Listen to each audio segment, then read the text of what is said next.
पिता त्वमेव बन्धुश्च सखा। बेटा श्री, आप कहाँ जा रहे हैं?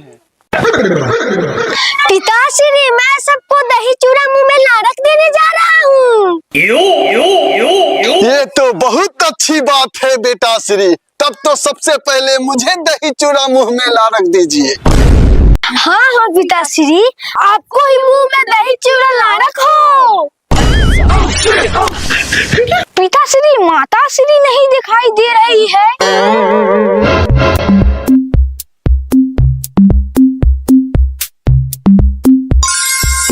ये लो, आ गई माताश्री।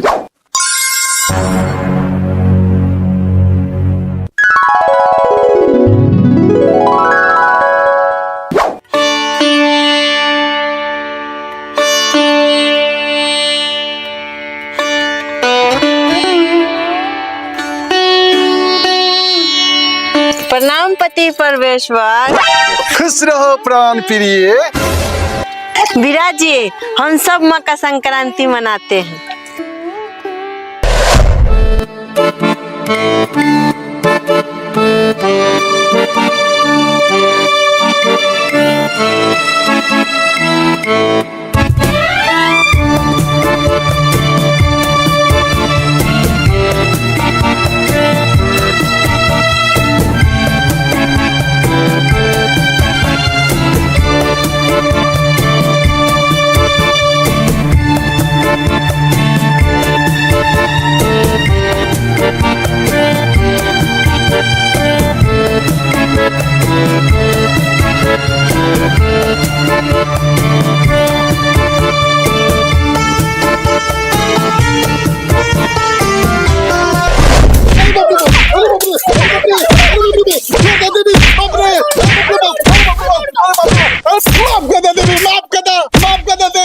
सबके भाता और बेटी बहन का चूड़ा दही पहुंचा देगा। तू चल में तक गांठ चढ़ के सुतल बड़े रे।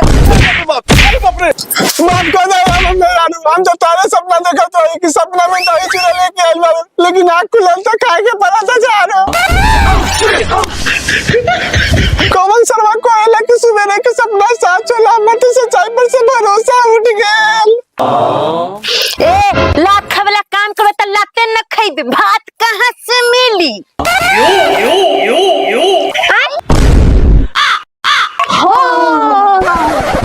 सबके घर में दही चूड़ा ओरिया गेल हो, आ हम अभी ले घुरबो न मुंह जुठैली। आई ई तो दोगलाई हो गई। सबके बाप भाई 2-4 दिन से कतना दही चूड़ा पहुंचा दे, अब तोहर कहां मर गइल? ए दचियारो के मेहरारू छिनारो। अरे चकटबा, हर साल हमरे बाप भाई से मुंह में मुतबावेला बेचैन रहे। हमर बापे भाई के आशा पर बियाह कइले बारे, आ दुदू के बेटा जन्मैले बारे। हो मैं मार सनवा के